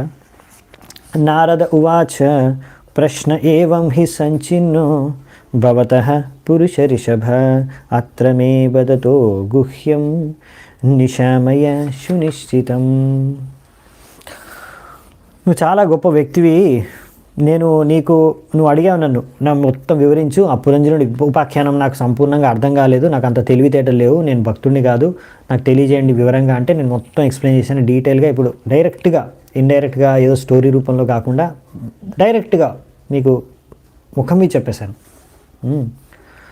ఇప్పుడు నేను నీకు ఇంకొక స్టోరీ చెప్తాను. ఎందుకంటే ఇంత స్టోరీ చెప్పినా చూస్తున్నాడు అనమాట, అది ఇంకా వదిలేయట్లేదు ఆ కర్మకాండి కార్యక్రమాల్ని, ఇంకా అలాగే ఆలోచిస్తున్నాడు. కాబట్టి నారదునికి ఇంకొక స్టోరీ చెప్పాలని ఇప్పుడు ఇంకో స్టోరీ చెప్తున్నాడు. ఏవైతే ఆయన చెప్తున్నాడు, ఈ స్టోరీ చాలా సీక్రెట్. ఇప్పుడు నేను చెప్పేది ఇదందరూ భక్తులు దీన్ని స్వీకరించారు ఈ స్టోరీని. ఇప్పుడు నీకు ఇంకో స్టోరీ చెప్తానని చెప్తారనమాట. సో ఇక్కడ ప్రభుపాల్ గారు అందుకే రాస్తున్నారు. సో ఇప్పుడు ఇన్ని శ్లోకాలు ఇంత విన్న తర్వాత నారదుని నుంచి ఇప్పుడు ఇవన్నీ వదిలేసి, ఈ కార్యక్రమాలు, భౌతిక కార్యాలు, కర్మకాండాన్ని వదిలేసి సంపూర్ణంగా భక్తి చేసుకోవాలి కదా, అది చేసుకోవట్లేదు ప్రాచీని బరి. నారదుని ఇంత చెప్పి తర్వాత అతను అక్కడ అవ్వట్లేదు, ఏమి రియాక్షన్ అవ్వట్లేదు. అందుకనే నారదుని ఇప్పుడు ఇంకో స్టోరీ చెప్తున్నాడు. ఇప్పుడు ఇలాంటి వాళ్ళు ఎవరైతే చెప్పిందంతా వింటారు, గురువు చెప్పిందంతా, ప్రభుపాల్ రాస్తున్నారు ఇక్కడ. చాలామంది పరిస్థితి ఇటువంటిదే. ఈ ప్రాచీని బరి ఎవరో కాదండి, ఆ నారదముని మనకి పురంజనుడి పేరు చెప్పుకొని ప్రాచీని బరి గురించి చెప్పాడు. ఇక్కడ మనము అర్థం చేసుకోవాల్సింది ఏంటంటే, ఈ స్టోరీ చెప్పేది మనమే, మన గురించే ఈ స్టోరీ. ఇక్కడ ప్రాచీని బరి, బరిష్మాన్ ఎవరు, ఇది రియల్ స్టోరీయే, కానీ ఇందులో యాక్చువల్ క్యారెక్టర్ అది మనమే. మనం ఇంకా అలా పిచ్చిగా కర్మకాండే కార్యక్రమాలతో ఇంకా కూడుకొని ఉన్నాం. చాలామంది చూశాను నేను, భక్తి ఇస్కాన్లోకి వస్తారు, భక్తి చేసుకుంటూ ఉంటారు, ఇంకా కర్మకాండే కార్యక్రమాలు, కర్మకాండీయ యజ్ఞాలు, హోమాలు, ఇంకా రకరకాల వ్రతాలు ఏవో ఉంటాయి, పూజలు పునస్కారాలు దేవి దేవతలకి ఇంకా పట్టుకొని కూర్చుంటారు అనమాట, అవి వదిలేరు. ఇంకా ఇంత భాగవతం చదివి ఇంత ఇంత భక్తి చేసుకొని ఇన్ని రోజులు క్లాసులు విని కూడా మళ్ళీ అవే కర్మకాండే కార్యక్రమాలు పట్టుకొని కూర్చుంటారు. ఏంటండి రాలేదంటే ఏదో కర్మకాండి కార్యక్రమం ఉంది, అందుకనే ఈరోజు మనం మాల చేసుకోలేదు, లేకపోతే క్లాస్కి రాలేదు, లేకపోతే టెంపుల్కి రాలేదని చెప్తాను. సో అందుకే ఈ విషయాన్ని అర్థం చేసుకోవాలన్నమాట. సో చాలామంది పొజిషన్ ఇదే అనమాట ఇక్కడ ఈ ప్రపంచంలో. వాళ్ళు స్వీకరిస్తారు గురువుని. చూడండి, the accept bona fide spiritual master. ఒక ప్రామాణికమైన గురువుని స్వీకరిస్తారు. తర్వాత ఆయన దగ్గర నుంచి వింటారు కూడా, మంచిగా వింటారనమాట, కథంతా వింటారు. కానీ ఎప్పుడైతే గురువు చెప్తాడో ఓకే అర్థమైంది కదా, ఇప్పుడు అన్నీ వదిలేసేయి, సంపూర్ణంగా భక్తి చేసుకో, ఇక్కడ మాత్రం వాళ్ళు చాలా సంకోచిస్తారు. They hesitate. ఇది తాత్పర్యంలో ప్రభుపాల్ వారు ఎగ్జాక్ట్లీ ఇలాగే రాశారు. సో చాలామంది పెయిన్ అంటే ప్రభుపాల్ వారి పుస్తకాలు చదవరు, అందుకే సమస్య. ప్రభుపాల్ వాళ్ళ పుస్తకాలు మీరు సరిగ్గా చదివారనుకోండి, ఒక్కొక్క లైన్ వర్డ్ అర్థం చేసుకొని మీకు చాలా క్లారిటీ వస్తుంది. అసలు భక్తి అంటే ఏమిటి, కన్ఫ్యూజన్ అనేది ఉండదు. ఇది చేయాలా చేయొద్దా, ఏం చేయాలి ఏం చేయొద్దు, ఇలాంటివి ఏం కన్ఫ్యూజన్స్ ఉండవు అనమాట. సో ఇది గురువు యొక్క కర్తవ్యం, ప్రభుపాల్ వారు రాస్తున్నారు ఇక్కడ కూడా. సో ఈ విధంగా ఎలాగైనా సరే అర్థం చేయించాలి శిష్యుడు. అరే నువ్వు ఇలాంటి చేసే కర్మకాండీ కార్యక్రమాల వల్ల నీకు ఏమీ అసలైన లాభం కలగదు, నువ్వు ప్రహ్లాద్ మహారాజ్ చెప్పినట్టు భక్తి చేసుకోవాలి. కౌమారం ఆచరిత్ ప్రజ్ఞో ధర్మ భాగవతానిహ. సో ఇలా మనం ఎప్పటి నుంచి భక్తి చేసుకోవాలంటే చాలామంది అడుగుతారు, ఏది సరైన సమయం అండి భక్తి చేసుకోవడానికి? సరే ఆల్రెడీ నువ్వు లేట్ అయిపోయావు. అసలైతే ప్రహ్లాద్ మహారాజ్ చెప్తున్నాడు కౌమారం ఆచరిత్ ప్రజ్ఞ. చిన్నప్పటి నుంచి 5 ఏళ్ళ వయసు ఉన్నప్పటి నుంచే ఒక వ్యక్తి భక్తి చేసుకోవాలని. ఇప్పుడు మీకు ఆల్రెడీ పెద్దగా అయిపోయారు, ఇంకా అడుగుతున్నారు ఎప్పుడు చేసుకోవాలి, ఇంకా టైం సరిపోయిందా, ఇంకొన్ని రోజుల తర్వాత స్టార్ట్ చేయాలా, ముసలోళ్ళు అయిపోయినాక స్టార్ట్ చేయాలా? ఆల్రెడీ లేట్ అయిపోయారు మీరు. సో ఎంత శీఘ్రంగా మీరు భక్తిని సీరియస్గా తీసుకుంటే మీకు అంత మంచిదన్నమాట. మీ దగ్గర టైం లేదు, ఆల్రెడీ లేట్ అయిపోయారు, ఆల్రెడీ టైం వెళ్ళిపోతుంది. ఈ విషయాన్ని ఇప్పుడు ఎందుకంటే అతను ఇంకా ఆలోచిస్తున్నాడు, ఈ ప్రాచీన బరి అసలు అంటున్నాడు, సరే భక్తి చేసుకోవాలని చేసుకుందాం, ఇప్పుడే చేసుకోవాలా, ఇది ఆపేయాలా, నిజంగా వెంటనే చేయాల్సి వస్తుందా, ఇంకా టైం తీసుకుందామా, ఇంకా ఆలోచిస్తున్నాడు అనమాట, సంకోచిస్తున్నాడు. అందుకే నారదునికి అర్థమైంది వీడికి ఇంకా ఎమర్జెన్సీ సిచ్యువేషన్ అర్థం చేసుకోవట్లేదు, ఇది ఎమర్జెన్సీ అనే విషయాన్ని అర్థం చేసుకోవట్లేదని. సో ఈ ఎమర్జెన్సీ విషయం, ఇది ఎమర్జెన్సీ, భక్తిని స్వీకరించడం వెంటనే స్వీకరించాలి, ఇది చాలా ఎమర్జెన్సీ అనే విషయాన్ని అర్థం చేయించడానికి ఇప్పుడు నారదుని ఇంకో స్టోరీ చెప్తాడు, ఒక జింక కథ. క్షుద్రం చరం సుమనసాం శరణేమితిత్వా రక్తం సదాంగ్రిగణసామసులుబ్ధకర్ణం అగ్రే వృకానసు త్రిపో విగనయ్యయాంతం పృష్ఠే మృగం మృగయలుబ్ధకబాన భిన్నం. ఇప్పుడు ఓ రాజా, ఇప్పుడు నారదుని చెప్తున్నాడు ప్రాచీని బరికి, ఓ రాజా నువ్వు ఒక జింకను వెతకాలి. ఏ జింకని? ఇప్పుడు ఆ జింక ఒక మంచి పూల వనంలో, మంచి గార్డెన్లో, ఫ్లవర్ గార్డెన్లో అక్కడ గడ్డి మేస్తుంది, గడ్డి తింటుంది తన భార్యతో కలిసి. అప్పుడు ఈ గడ్డి తినడంలో, చేసే కార్యంలో ఎంతో ఆనందాన్ని అనుభవిస్తుంది. ఇంకా అక్కడ ఆ గార్డెన్లో మంచి బంబుల్ బీస్ అంటే ఐ థింక్ సో తుమ్మెదల తేనెటీగలు, ఇవి బీస్ అన్నమాట.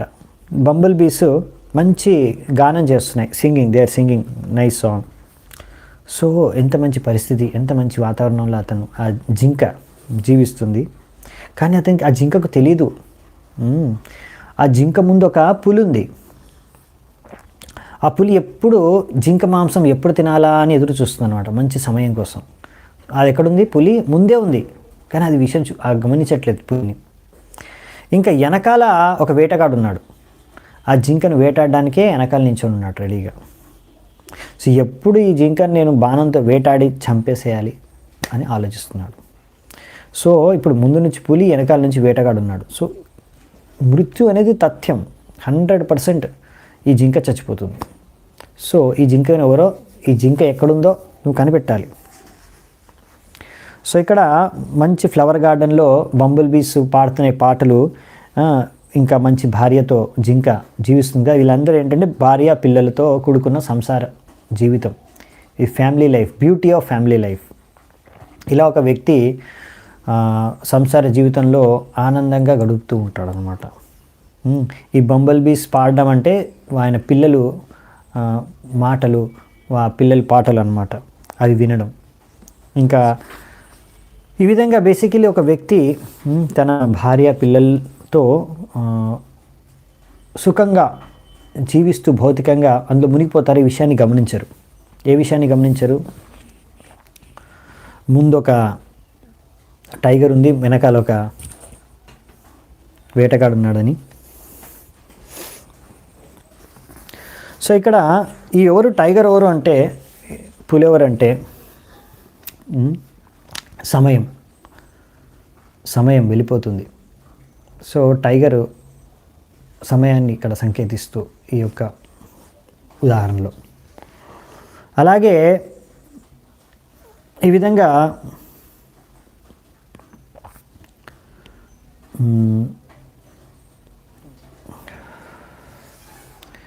ఒక వ్యక్తి ఏంటంటే మొత్తం జీవితం అంతా ఇలా సంసార సుఖాన్ని భోగిస్తూ జీవితం అంతా గడిపేస్తాడు భక్తి చేసుకోకుండా. ఇది ఏంటంటే ఈ విషయాలను ఎవరి గురించి చెప్తానంటే ఎవరైతే భక్తి చేసుకోవట్లేదు వాళ్ళ గురించి, ఎవరైతే భక్తి చేసుకుంటారో వాళ్ళ గురించి కాదు.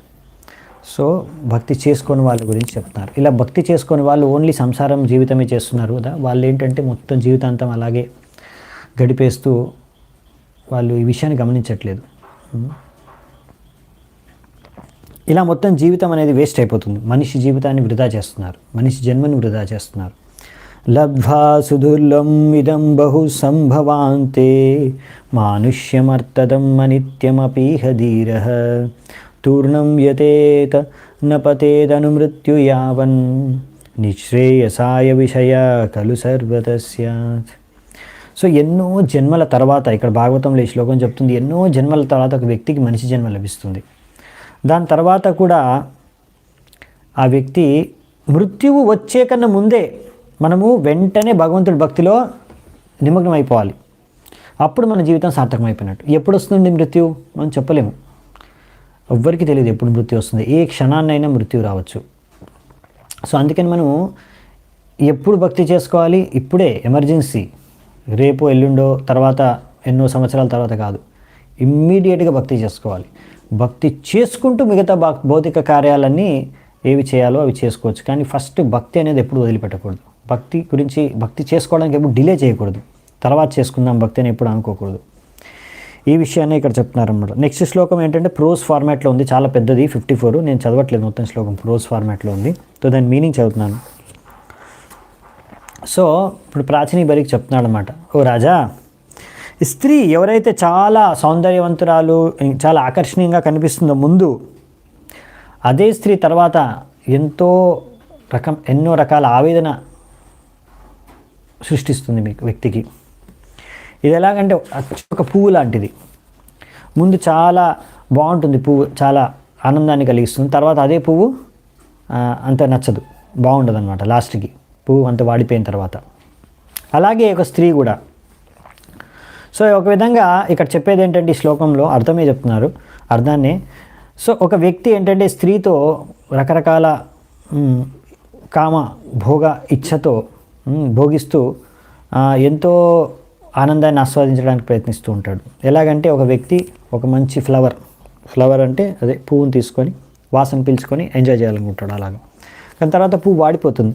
అలాగే ఒక వ్యక్తి కూడా ఇలా తన ఇంద్రియాలతో ఎంతో భోగించడానికి ప్రయత్నిస్తారు. ఈ విధంగా సంసార జీవితంలో ఆనందంగా గడపడానికి ప్రయత్నిస్తాడు.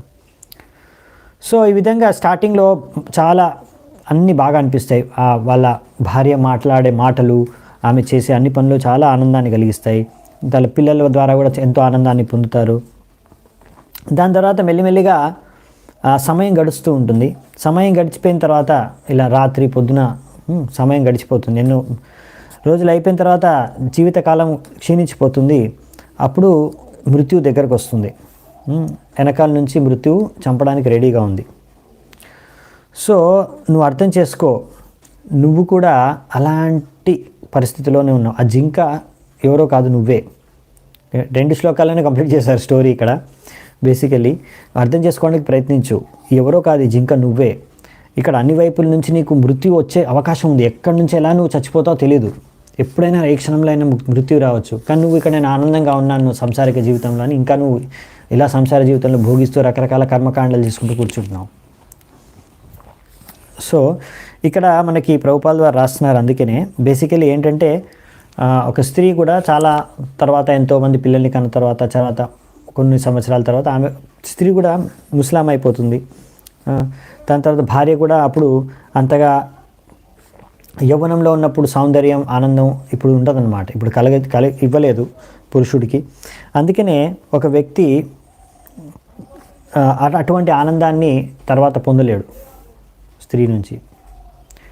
సో ముఖ్యంగా ఇప్పుడు రూపొందాలు చాలా క్లియర్గా రాస్తున్నారు. ఒక వ్యక్తి గృహస్థాశ్రమం పట్ల ఎందుకు చాలా ఆసక్తి ఒక వ్యక్తికి 2 కారణాలు ఉన్నాయని రూపొందాలు రాస్తున్నారు. ఒకటి, తన భార్య వండే మంచి మంచి వంటకాల ద్వారా తన యొక్క మంచి మంచి వంటకాలు తిని తన జీవం లేకపోతే నాలికను సంతృప్తిపరచడానికి, టంగ్ని. ఇంకొకటి మైథునం ద్వారా ఆనందాన్ని పొందడానికి. ఈ రెండిటి వల్లనే ఒక వ్యక్తి గృహస్థాశ్రమంలో ఆసక్తుడై ఉంటాడు. సో ఇవి రెండింటి గురించి ఆలోచిస్తూ ఉంటాడు గృహస్థాశ్రమంలో. నాకు ఇది కావాలి, అది, ఈ 2 కావాలి. ఓకే. సో ఇక్కడ ఒక పువ్వు ఒక ఉదాహరణ ఇచ్చి చెప్పారు. అందుకనే ఈ విధంగా ఒక వ్యక్తి ఏంటంటే మర్చిపోతాడనమాట. నేను నెక్స్ట్ జీవితం గురించి నేను ఆలోచించడు, మృత్యు గురించి ఆలోచించకుండా మర్చిపోయి అలాగే జీవిస్తూ ఉంటారు. కానీ మృత్యు ఏ సమయంలో అయినా రావచ్చు. అందుకనే ప్రహ్లాద్ మహారాజ్ అంటున్నారు, ఇలా నేను మృత్యు గురించి మర్చిపోయేలా చేసేస్తుంది జీవితం. సో అందుకే ఈ జీవితాన్ని హిత్వాత్మపాతం గృహమందకూపం వనం గతో యద్ధరిమాశ్రయేతే. సో అందుకనే ఈ విధంగా ప్రహ్లాద్ మహారాజ్ అంటున్నాడు, వెంటనే ఈ గృహం అందకూపం, ఇది ఒక అందకూపం, ఇందులో పడిపోయారు, బ్లైండ్ వెల్, అందకూపంలో పడిపోయారు. సో అందుకని దీన్ని వదిలేసి, ఈ గృహాన్ని వదిలేసి వనానికి వెళ్ళాలి. సో ఏంటంటే వైదిక వర్ణాశ్రమంలో ఏంటంటే సమయం తర్వాత ఇంకా గృహస్థాశ్రమాన్ని త్యాగం చేసి వనప్రస్థకి వెళ్ళాలి. ఎప్పుడు మన ఇంద్రియాలు ఇంకా కొంచెం క్షమత ఉందో మనం భక్తి చేసుకోవడానికి, ఆధ్యాత్మిక కార్యాలు చేయడానికి వనప్రస్థ ఆశ్రమాన్ని గ్రహించాలి. తర్వాత మెల్లిగా వ్యక్తి సన్యాసం కూడా తీసుకోవాలి. కానీ ఇప్పుడు దురదృష్టవశాత్తు ఇప్పుడు ఏంటంటే, ఇప్పుడు చాలామంది ఏంటంటే చచ్చే వరకు ఫ్యామిలీ లైఫ్ని వదలరు అనమాట. మృత్యు వచ్చే వరకు వాళ్ళు గృహాన్ని, సంసార జీవితాన్ని వదలట్లేదు. లాస్ట్ క్షణం వరకు సంసార జీవితంలోనే ఉండాలనుకుంటున్నారు. ఇది ఒక దుర్భాగ్యం అన్నమాట, అన్ఫార్చునేట్ సిచ్యువేషన్. సత్వం విచక్ష్య మృగచేష్టితమాత్మనోంతస్ చిత్తం నియచ్చ హృది కర్ణధునిం చ చిత్తే జహ్యంగనాశ్రమమసత్తమయూతగాతం ప్రీణీహి హంస శరణం విరమక్రమేణ. సో ఇక్కడ మనకి ఇంకా కొన్ని శ్లోకాలు ఉన్నాయి, మనకు సమయం అయిపోతుంది. ఓకే, సో నేను మేబీ ఈ శ్లోకంతోనే ఎండ్ చేస్తాను, నాకు సమయం అయిపోతుంది. ఇంకా 3 శ్లోకాలు అంటే అందులో మళ్ళీ ప్రశ్నలు అడుగుతున్నారు. ఓకే, చూద్దామంట. సో ఈ శ్లోకం అయితే నరోత్తమ్ దాస్ ఠాకూర్ రాస్తున్నారు. ఓకే, దానికన్నా ముందు శ్లోకం ట్రాన్స్లేషన్ కదా. సో ఇప్పుడు మళ్ళీ చెప్తున్నాడు నారదముని, ఓ రాజా, నువ్వు అర్థం చేసుకోవడానికి ప్రయత్నించు. జింక యొక్క స్టోరీ చెప్పింది నీకోసమే, అది నువ్వే, ఎవరో కాదు ఆ జింక. సో అందుకనే ఇంకా ఇలాంటి కర్మకాండి కార్యక్రమాలు, ఈ సంసార సుఖాలు, దీనికోసమే, దీని వెనకాలనే కష్టపడడం, దీనికోసమే ప్రయత్నించడం వదిలేయి. ఈ యొక్క గృహస్థ ఆశ్రమాన్ని నువ్వు వదిలే, నీ సమయం అయిపోయింది. ఇంకా గృహస్థాశ్రమం నువ్వు త్యాగం చేసే టైం వచ్చేసింది. ఇంకా నువ్వు గృహస్థుడిగానే కంటిన్యూ చేయాలనుకుంటున్నావు, ఈ మైథునం సుఖాన్ని అనుభవించాలనుకుంటున్నావు. ఇవన్నీ వదిలేయాలి నువ్వు. ఇంకా దీని గురించి ఆలోచిస్తున్నావు. ఇవన్నీ వదిలేసి ఇప్పుడు భగవంతుడిని ఆశ్రయించాలి నువ్వు. భగవంతుడిని ఆశ్రయించే సమయం అయిపోయింది, నీకు టైం వచ్చేసింది. సో అందుకనే ఈ విధంగా నువ్వు భగవంతుడిని ఆశ్రయించి ఎలా ఈ భగవంతుడి యొక్క శుద్ధ భక్తుల యొక్క మార్గదర్శనంలో వాళ్ళ యొక్క కృప ద్వారా భగవంతుడిని ఆశ్రయించాలి. ఈ విధంగా నువ్వు ఈ యొక్క భౌతిక ఆసక్తిని వదిలేయాలి. భౌతిక ఆసక్తిని ఎలా వదిలేస్తావు? భగవంతుడి యొక్క శుద్ధ భక్తుల యొక్క మార్గదర్శనాన్ని అనుసరించి భగవంతుడిని, హరిని నువ్వు ఆశ్రయించి తద్వారా ఈ భౌతిక ఆసక్తిని వదిలేయి. ఇంకా సమయం వచ్చేసింది, నువ్వు ఇంకా ఎన్ని రోజులు ఇక్కడే ఉంటావు, ఇంకా ఎన్ని యజ్ఞాలు చేసుకుంటూ ఇక్కడే కూర్చుంటావు గృహస్థాశ్రమంలో, నీకు వయసు అయిపోయింది, ఇప్పుడు వానప్రస్థ తీసుకునే టైం వచ్చేసింది అని నారదుని చెప్తున్నాడు అనమాట.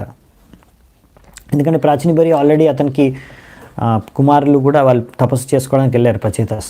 సో వాళ్ళు ఆల్రెడీ ఇప్పుడు నెక్స్ట్ రాజు అవ్వడానికి వాళ్ళు బాధ్యతలు తీసుకోవడానికి వాళ్ళు రెడీగా ఉన్నారు ఆల్రెడీ. సో ఇప్పుడు టైం అయిపోయిందనమాట, ఇంకా ఇతనికి ఇప్పుడు రిటైర్మెంట్ టైం వచ్చేసింది, కానీ ఇంకా రిటైర్ అవ్వట్లేదు. అందుకే నారదముని బాధ. సో అదే నారదుని చెప్తున్నాడు ఇక్కడ ఈయనకి.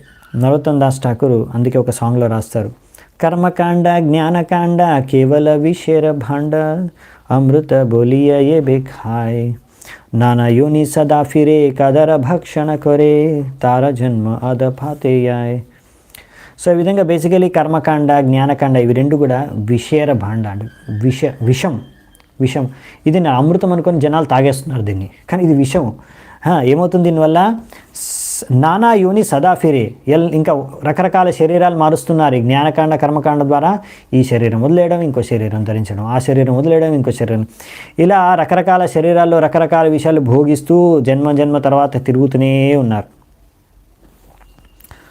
సో అందుకనే ఇది జ్ఞాన కర్మకాండ అనేది విషేర భాండ, విషం యొక్క పాత్రలు. సో అందుకని ప్రభుపాల్ వారు ఇక్కడ రాస్తున్నారనమాట. ఇలా గృహస్థాశ్రమంలో కొంతమంది ఇలా ఆసక్తి చెప్పారు కదా ముందు కూడా, ఈ యొక్క మంచి తిండి దొరుకుతుంది, మంచి మైథున సుఖం దొరుకుతుంది, దీని పట్ల ఆసక్తితో ఒక వ్యక్తి గృహస్థాశ్రమంలో ఉండి తన భార్యకు అనుగతంలో ఉండిపోతాడు, కంట్రోల్లో ఉండిపోతాడు. సో అలా ఒక భార్య ద్వారా నియంత్రితుడై ఉండడం కన్నా ఒక వ్యక్తి అదే ఎలాగో నియంత్రితుడై ఉంటాడు భార్య ద్వారా మాయ. సో తద్వారా నియంత్రుడై ఉండకుండా ఆ వ్యక్తి ఈ గృహస్థాశ్రమాన్ని వదిలేసి ఇప్పుడు భగవంతుడి ఆశ్రయాన్ని తీసుకోవాలి. ఒక గురువు ఒక ఆశ్రయం ద్వారా, గురువు ఒక మార్గదర్శనంలో, తద్వారా గురువు ద్వారా నియంత్రితుడు అవ్వాలి. సో అది పరమహంస ఆశ్రమం. So one has to give up all పుట్టిన్స్ into ashram of Paramahamsa. So ఒక గురువు యొక్క శరణు తీసుకొని ఇప్పటివరకు నేను నా భార్య చెప్పినట్టు వింటున్నాను, ఈ రోజు నుంచి నేను నా గురువు చెప్పినట్టు వింటాను అనే నిర్ణయాన్ని ఒక వ్యక్తి తీసుకోవాలి. అప్పుడే అతను భక్తి జీవితంలో ప్రగతి సాధించగలడు. సో ఎవరైతే ఇలా గురువుని ఆశ్రయిస్తారు, గురువుని ఆశ్రయించడం అంటే ఏంటి? నేను ఇప్పటి నుంచి నా గురువు చెప్పిన మాట వింటాను, ఇప్పటివరకు నేను నా భార్య చెప్పిన మాట ఎందుకు వింటున్నాను, ఓకే నాకు సుఖం కావాల్సిన సుఖం నాకు దొరుకుతుంది, ఆ సుఖానికి నేను ఆసక్తుడిని. సో ఆసక్తిని నువ్వు వదిలేసి నాకు భగవంతుడు కావాలంటే మరి గురువు చెప్పినట్టు వినాలి. సో ఒక ఆధ్యాత్మిక గురువుని ఆశ్రయించి ఆయన చెప్పినట్టు వినడానికి నువ్వు స్వీకరిస్తే అప్పుడు ఆధ్యాత్మిక ప్రగతిని సాధించగలవు. అది ఇక్కడ నారదముని చాలా క్లియర్గా చెప్తున్నాడు, నేను చెప్పేది విను, ఇక నువ్వు ఇప్పుడు వదిలే ఈ గృహస్థాశ్రమాన్ని, ఇప్పుడు నేను చెప్పినట్టు నువ్వు విని భగవంతుని ఆశ్రయించు. తస్మాత్ గురుం ప్రపద్యేత జిజ్ఞాసు శ్రేయముత్తమం శబ్దే పరే చ నిష్ణాతం భ్రమణ్యుపశమమాశ్రయం. ఇదన్నమాట. సో ఈ విధంగా ఒక వ్యక్తి ప్రామాణికమైన గురువుని ఆశ్రయించి ఆయన దగ్గర నుంచి దీక్ష తీసుకోవాలి. సో ఎవరు ప్రామాణికమైన గురువు అంటే ఎవరైతే శాస్త్రాలంతా సారాన్ని బాగా గ్రహించి తెలుసుకున్నారో, ఇంకా ఎవరైనా ఇంకొక వ్యక్తిని కూడా ఆయన బోధించి శాస్త్రాల నుంచి సారాన్ని బోధించి వాళ్ళని మెప్పించగలరు, అర్థం చేయించగలరు, అతన్ని కూడా కన్విన్స్ చేయగలరు ఆ వ్యక్తిని భగవంతుడు భక్తి చేసుకోవడానికి. సో ఇలాంటి వాళ్ళందరూ కూడా ఎవరైతే గురువులు ఉంటారో వీళ్ళందరూ సంపూర్ణంగా భగవంతుడికి శరణాగతులు, వాళ్ళు అసలైన గురువులు. సో పరమహంస అంటే ఎవరు? పరబ్రహ్మను సంపూర్ణంగా వాళ్ళకి శరణాగతులు అయిపోయారు, వాళ్ళు పరమహంస అంటే ఎవరైతే పరమబ్రహ్మన్కి సంపూర్ణంగా శరణాగతులు అయిపోయారు, భగవంతుడికి సంపూర్ణంగా శరణాగతులు అయిపోయారు, వాళ్ళే పరమహంస. సో ఈ విధంగా ప్రభుపాల్ వారు చెప్తున్నారు, ఇలా మాయ ద్వారా మోహితులైపోయారు జనాలు, ఆసక్తులైపోయారు. ఇలా ఒక స్త్రీ పట్లే కాదు, లేకపోతే ఇటువంటి ఎన్నో రకాల విషయ వస్తువులు, బుక్స్, సెక్స్ లిటరేచర్స్, వీటన్నిటి పట్ల జనాలు చాలా ఆసక్తులైపోతారు. సో అందుకనే ఇవి ఈ ఆసక్తిని ఒక వ్యక్తి, కొంతమంది అంటారు భక్తి చేసుకోండి అంటే భగవంతుడు ఇష్టపడ్డప్పుడు మేము భక్తి చేసుకుంటాం, అప్పటి వరకు ఇలాగే మోహమాయితమై ఈ విధంగా భౌతిక సుఖాన్ని భోగిస్తూనే జీవిస్తాం ఆసక్తితో. భగవంతుడు ఇచ్చి ఉన్నప్పుడు మేము భగవంతుడి నుంచి భక్తి చేసుకుంటాం. అలా కాదు. ఇక్కడ ప్రభుపాల్ వారు చాలా క్లియర్గా రాశారు, ఒక వ్యక్తి ఇలాంటి మోహ బంధనం నుంచి, ఇలాంటి భౌతిక సుఖం నుంచి తనంతకు తానే బయటపడడం చాలా కష్టం. అక్కడే గురువు యొక్క అవసరం ఉంది. ఇలాంటి పరిస్థితిని ఒక వ్యక్తి తన పరిశ్రమతో బయటపడలేడు, దానికి అతను గురువు యొక్క ఆశ్రయాన్ని గ్రహించాలి. సో అప్పుడు ఆ గురువు యొక్క మార్గదర్శనంలో ఆ వ్యక్తి మెల్లిమెల్లిగా ఆధ్యాత్మిక జీవితంలో ప్రగతి సాధించగలడు. సో మరి ఇలా విశ్వనాథ్ చక్రవర్తి ఠాకూర్ అన్నారు, ఇలా హంస శరణం అని శ్లోకంలో ఉంది కదా, దాని అర్థం ఏంటంటే, ఈ శ్లోకంలో రాశారు కదా, ప్రణీహి హంస శరణం విరమక్రమేణ. హంస శరణం. సో ఎవరైతే ఈ యొక్క సాధువులు, సంతులు, లేకపోతే ప్రామాణికమైన గురువులు ఉన్నారో వీళ్ళు శరణం తీసుకోవాలి నువ్వు. వాళ్ళు ఎక్కడుంటారు? హంస శరణం అంటే వాళ్ళు ఎక్కడో చిన్న గుడిసెలను, చిన్న అడవుల్లో అక్కడ ఉంటారన్నమాట. సో మామూలుగా ప్రభుపాల ద్వారా అదే చెప్తున్నారు, ఎక్కడో అడవిలో లేకపోతే ఎక్కడో చిన్న గుడిసెలో వీళ్ళు ఉంటారు, ఈ సాధువులు. వాళ్ళు ఎందుకంటే వాళ్ళకి భౌతికంగా ఏం అవసరం లేదు. కానీ ఇప్పుడు ప్రభుపాల ద్వారా రాస్తున్నారు, ఇది చాలా ఇంపార్టెంట్ పాయింట్. కానీ మరి ఈ సమయంలో, కలియుగంలో, ఇప్పుడున్న కాలంలో మనం ఒక విషయాన్ని అర్థం చేసుకోవాలి, సమయం చాలా మారిపోయింది. ఆ సాధువు, ఆ గురువు అడవిలో ఉంటే లేకపోతే ఏ గుడిసెలోనే ఉంటే అతనికి మంచిదే, అతను భక్తి చేసుకొని భగవద్ధామానికి వెళ్ళిపోతాడు. కానీ ఒకవేళ అతను ప్రచారం చేయాలనుకుంటే మాత్రం, ముఖ్యంగా ఇలాంటి పాశ్చాత్య దేశాల్లో మరి ఎన్నో రకాల వ్యక్తులకి అతను ప్రచారం చేయాలి. వాళ్ళందరూ ఏంటంటే మంచి మంచి సదుపాయాలతో, మంచి మంచి ఇళ్ళల్లో వాళ్ళు జీవించడానికి వాళ్ళు బాధ్యులైపోయారు. They are condition. మంచి కంఫర్టబుల్ లైఫ్ జీవించడానికి వాళ్ళు బానిసలైపోయారు. సో అందుకనే వాళ్ళకి అలాంటి వాళ్ళు ఒకవేళ ఇప్పుడు మనము ఇలా ఏ గుడిసెలోనో ఏ అడవిలో కూర్చొని ఉంటే వాళ్ళని వెతుక్కుంటూ వాళ్ళు రారు. ఎక్కడున్నాడు గురువు, ఏ అడవిలో ఏ గుడిసెలో కూర్చున్నాడని వెతుక్కుంటూ రారు మన దగ్గరికి. అందుకనే ఇప్పుడున్న గురువులు, ప్రచారకులు అలాంటి సదుపాయాలు సృష్టించాలి. తద్వారా అలాంటి వ్యక్తులు కూడా ఇక్కడ వచ్చి మన గురువు దగ్గరకు వచ్చి భక్తి చేసుకునే విధంగా. సో అందుకనే ఇలాంటి వాళ్ళను కూడా కృష్ణ భావనామృతం పట్ల ఆకర్షించడానికే ఇలాంటి సువిధలు, సదుపాయాలు సృష్టించారు ప్రభుపాదుల వారు. అది ప్రభుపాదుల వారు చెప్తున్నారు. నా గురువు కూడా అలాగే చేస్తారు. మా గురువు భక్తి సిద్ధాంత సరస్వతి ఠాకూర్, అతను పెద్ద పెద్ద బిల్డింగ్ కట్టారు, మందిరాలు, పెద్ద పెద్ద బిల్డింగ్స్, మంచి మంచి బిల్డింగ్స్, మోటార్ కార్లు కూడా యూజ్ చేశారు, కార్లు కూడా వెళ్ళారు. ఎందుకంటే జనాలు దీని ద్వారా ఆకర్షితులు, ఇక్కడ ఇలా కూడా భక్తి మనం చేసుకోవచ్చు అని వెంటనే వెళ్ళి అప్పుడు గురువులను ఆశ్రయించడం, గురువులతో కలవడం, జనాలు భక్తి వాళ్ళకి చాలామంది భక్తి చేసుకోగలుగుతున్నారు, వాళ్ళకి ప్రచారం చేయగలుగుతున్నాం. సో ముఖ్యమైన ఉద్దేశం ఇదన్నమాట. ఎందుకంటే ఒక వ్యక్తి సాధువుతో సాంగత్యం చేయాలి.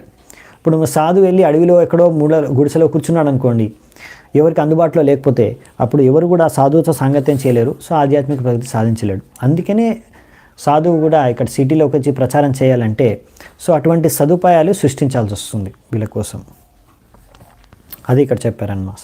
కానీ ఆ సాధువు అటువంటి సదుపాయాల పట్ల లేకపోతే అటువంటి బంగ్లా, కారు వీటి పట్ల ఆసక్తులు అవ్వకూడదు. అది విషయాన్ని జాగ్రత్తగా ఉండాలి. అనాసక్తస్య విషయాన్, అలా ఏమాత్రం భౌతిక ఆసక్తి లేకుండా ఇవన్నీ సదుపాయాలని కూడా మనం కృష్ణ సేవలో ఉపయోగించి, అలా ఈ సదుపాయాలను ఉపయోగించుకొని వాళ్ళందరినీ, అలాంటి బద్ధజీవుల్ని ఆకర్షించి వాళ్ళని కృష్ణ భక్తిలోకి తీసుకురావడానికి. అనాసక్తస్య విషయాన్ యథార్హం ఉపయుంజతః నిర్బంధ కృష్ణ సంబంధే యుక్తం వైరాగ్యం ఉచ్యతే. ఇది రూపగోస్వామి చెప్తారనమాట. ఇలా దేని భౌతిక విషయాల పట్ల, భౌతిక వస్తువుల పట్ల, భౌతిక సదుపాయాల పట్ల ఆసక్తులు కాకుండా అదే సమయంలో వాళ్ళు అవన్నీ భౌతిక వస్తువుల్ని ఉపయోగిస్తారు ఎక్కడ? కృష్ణుడి సేవలో. తద్వారా వాళ్ళు ఏంటంటే ఈ విధంగా కృష్ణ భక్తిలో అన్నింటినీ ఏదైతే మనం నిర్బంధ కృష్ణ సంబంధి, ఏవైతే మనం కృష్ణుడి సేవలో ఉక్తపరిచేస్తున్నామో అన్నీ కూడా ఇప్పుడు కృష్ణుడికి సంబంధించినవి అయిపోతాయి. సో ఆ విధంగా ఇప్పుడు వాళ్ళు ఈ భౌతిక ఆసక్తితో అతీతంగా ఉండి కూడా ఈ భౌతిక వస్తువుల్ని ఉపయోగిస్తూ ప్రచారం చేసి ఎంతోమంది బద్ధజీవుల్ని భక్తి మార్గంలోకి తీసుకురావచ్చు. ఇదన్నమాట ఉద్దేశం. సో ఇక్కడే ముగిద్దామంట. ఇంకా కొన్ని నెక్స్ట్ యాక్చువల్లీ 56 నుంచి శ్లోకాలు ఉన్నాయి. రాజో వాచ. ఇప్పుడు రాజు కొన్ని ప్రశ్నలు వస్తాయి. ఇవి విన్న తర్వాత ఆ ప్రశ్నలు అడుగుతాడు, దాన్ని సాల్వ్ చేస్తారు. దాని తర్వాత ఇంకా రాజు డిసైడ్ చేసుకొని ఆయన నిర్ణయం తీసుకుంటాడు. సో అన్నీ మళ్ళీ నెక్స్ట్ క్లాసెస్లో చూద్దాం. రేపు వీలైతే రేపు, లేకపోతే నెక్స్ట్ వీక్ వీలైతే నెక్స్ట్ వీక్ చూసుకుందామంట. సో ఇక్కడే ఈరోజు నేను ఆపేస్తాను. Thank you very much. అందరికీ ధన్యవాదాలు ఎంతో ఓపికగా విన్నందుకు. శ్రీల ప్రభుపాద్ కీ జై. గ్రంథరాజ్ శ్రీమద్ భాగవతం కీ జై. సంవేత గౌరభక్త వృంది కీ జై. నితాయ్ గౌర్ సీతనాథ్ ప్రేమానందే. హరి హరి బోల్.